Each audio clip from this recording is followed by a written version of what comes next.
Orochimaru was always one of the scariest characters in the Naruto series, especially in the earlier chapters and episodes in the first part. From there on, he seemed to grow less and less intimidating until we reached the era of Boruto. In Boruto, he's an almost semi-respectable scientist who has even started a legitimate hidden village, and provides useful information and technology to Konoha. This is perhaps one of the most undeserved character redemption arcs in Naruto. Not that Orochimaru doesn't deserve the ability to change his ways, but that he just casually killed entire clans, killed men, women, and children, mutilated them, assimilated them into his very soul just for knowledge and the sake of selfish desire. And bro didn't even go to jail.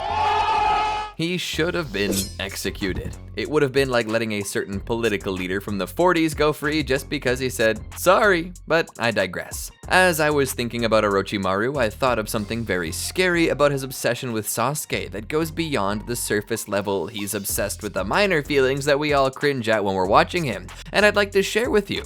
But before I do, I'd like to say, welcome to the Amagi. Before we begin, only 25% of our viewers are subscribed. So if you're a fan of the video, please like and double check if you're subscribed, and with that out of the way, let's get into the video. Orochimaru has always sought to circumvent his own death by finding some ninjutsu that would allow him to live forever. And the great shock that Hiruzen found when he faced Orochimaru during the Konoha Crush arc was learning that Orochimaru actually succeeded in what he set out to accomplish. Learning to use a specific ninjutsu, Orochimaru managed to learn how to transfer his consciousness from one body to another, taking it over like some demonic entity. But the longer I watched the Naruto series, the more I began to question it. Why in the world did Orochimaru want Sasuke's body so badly? We know he had a lot of other cool people he could have taken over. For instance, what about Neji? Well, actually, I assume we know why not Neji. He had the curse mark that would fry his brain, which, while cruel, is actually very useful. But why not Hiyashi Hyuga? Why not Hinata? Why wasn't he interested in their dojutsu? Why didn't he want to transfer into like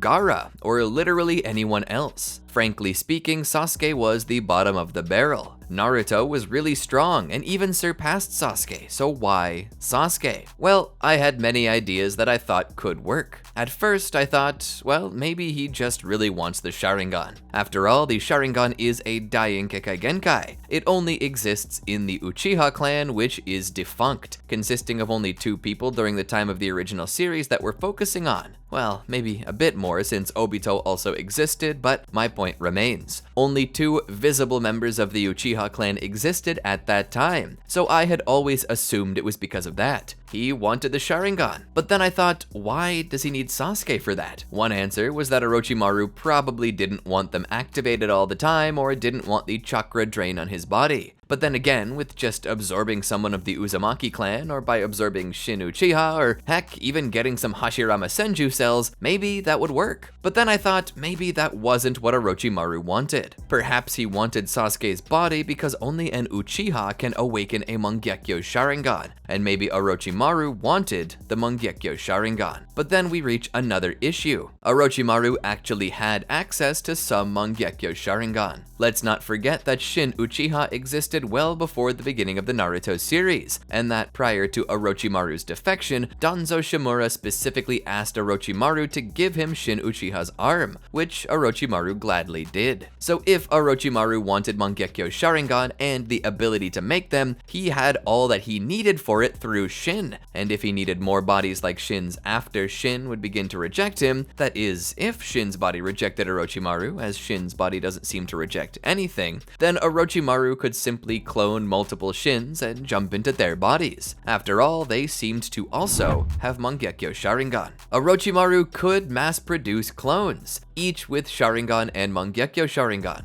So what made Sasuke so special? What was it that Sasuke offered that Shin Uchiha and his clones could not? Well, maybe Sasuke's body would never reject him. After all, I think that's possible. I don't think Orochimaru has had to shift bodies since he absorbed that Zetsu. I can't remember exactly, but I'm pretty sure that's what it is. But regardless, I don't think that this is an issue per se. As I said, I don't think Shin's body really rejects anything. After all, it was grafted onto Danzo for years, and Danzo never seemed to have a problem. Maybe souls work differently, I don't know. But it's unsubstantiated to think that Shin had any less of a chance to accept Orochimaru's body than Sasuke. So I ask again, what made Sasuke so special? Well, I began to consider other factors. Maybe it was a potential type thing. After all, Orochimaru tried to take Itachi's body earlier. Honestly, it's probably a good thing for Orochimaru that it didn't work out, because Itachi was terminally ill. The same reason why Orochimaru didn't want to take over the body of Kimimaro, despite the fact that both showed interest in the idea of Orochimaru doing so. Itachi is one of the strongest shinobi in existence at the time that he existed in, and if Sasuke had even a fraction of that power, then Orochimaru would gladly jump into Sasuke just to get a taste of that. And even better if he can train up Sasuke enough to be able to destroy Itachi and gain the eternal Mangekyo Sharingan by fraternal implant. Maybe it didn't interest Orochimaru in having just any Mangekyo Sharingan. Maybe he wanted the Sharingan of siblings to gain the eternal Mangekyo Sharingan, which would never go blind from use. After all, even if Shin could be cloned multiple times and each clone was able to utilize the Mangekyo Sharingan, there is a chance that the Mangekyo wouldn't be able to become eternal unless it was a genetically distinct sibling and not a direct clone. Because then it could be argued that the Shin clones are the same person, and it would be like switching which socket the same Sharingan is in. But I don't necessarily think this is the reason either. The Eternal Mangekyo Sharingan is a powerful dojutsu, but literally the only thing it has over the base Mangekyo Sharingan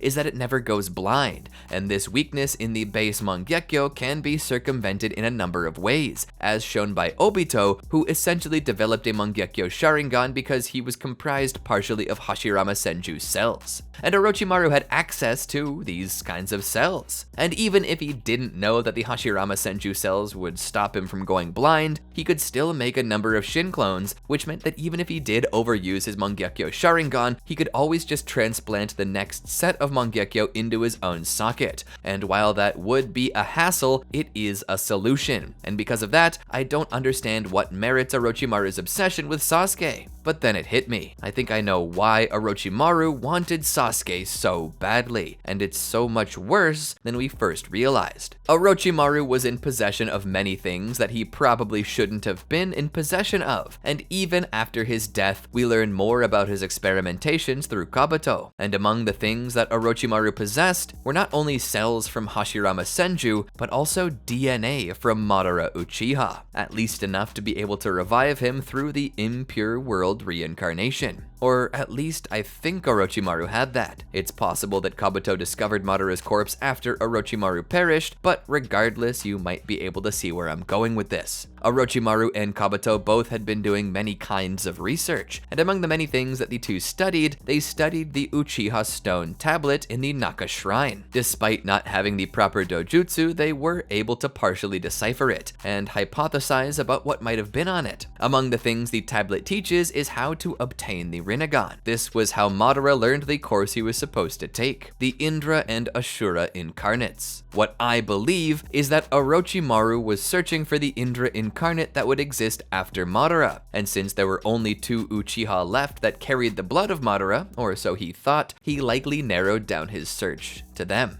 Facing Itachi, he likely surmised the elder brother was not the incarnate, and began to obsessively follow Sasuke, hoping to take over the chakra of the last incarnate. And then, realizing that he needed the chakra of the Ashura incarnate, generating something with that chakra would not be hard, considering that he had access to Hashirama cells. It might have taken some time, but Sasuke's Sharingan mixing with Hashirama cells would have, like with Madara, awakened the Rinnegan, and it's my own hypothesis that this is what Orochimaru wanted. He didn't really care about the Sharingan or the Mangekyo Sharingan because he already had adequate access to both. What it was that Orochimaru wanted was the Rinnegan, which is impossible to awaken without very specific circumstances, one of which would likely bring the world to an end by forming a god tree that needs to absorb all life on Earth, or close to it, to create a chakra fruit. The only other way to awaken such a thing would be by mixing Indra and Ashura chakra together to form Hagoromo's chakra. This means that from the very start, he wanted to fulfill what the stone tablet said when it stated, seeking stability, one god was divided into yin and yang. These opposing two acting together obtain all things in creation. Orochimaru wanted to become the next sage of 6 paths, so that he might obtain all things in creation. And Orochimaru was dangerously close to being able to do this, and very well still could if he truly wanted to. All he would need to do is obtain some of Sasuke's DNA and add it into some Hashirama Senju cells and grow a new Zetsu, which he would then transfer into. Orochimaru had the potential to become perhaps the most busted character in all of the Naruto franchise, and he very well could still if he set his mind to it. Can you imagine what it would have been like if Orochimaru possessed the Rinnegan? That might actually make a good what if. I'm gonna have to write that down somewhere for later. But anyway, this kind of thinking reminds me of one last thing. Orochimaru was our first taste of the Otsutsuki spirit, because after all, that's what Orochimaru wanted to do too. They wanted to plant god trees on every planet that they found life on, continually reincarnating through a strange jutsu that Orochimaru was actually trying to perfect himself. Ever notice his curse marks can function very similarly to karma seals in that Sasuke used the evil releasing method on Anko to allow Orochimaru to take over and bond with the Zetsu? If I'm being honest with you, Orochimaru was very likely studying many different things that were a lot worse than we can imagine. He seemed like he was knocking on some very particular doors and foreshadowing something that would soon take its place as the greatest threat in the Naruto universe. Perhaps that's why Orochimaru has taken a back seat. He realizes that there are those who have obtained exactly what it was he wanted to obtain, and they've still lost and been killed. So maybe that explains why he's gone so passive, and instead has started focusing on creating a legacy through Mitsuki. Not to take over his body, but to actually create something. But hey, maybe he's just mellowing out. I still can't believe that Orochimaru has a trading card now that kids are willing to get a hold of, as if they forgot he was a terrorist who assassinated the leader of their village. Hiruzen is rolling in his grave right now. But what do you think? Did you enjoy this short theory video? If so, let us know in the comments. Tell us why you think Orochimaru wanted to take Sasuke over. Do you have any more interesting theories you might want us to look into? Or perhaps other what-ifs to explore? Let us know in the comments. Don't forget to like, subscribe, and ring the bell to be notified when our videos release. And check out these other videos while you wait for those newer ones to drop. Anyway, until next time, peace out.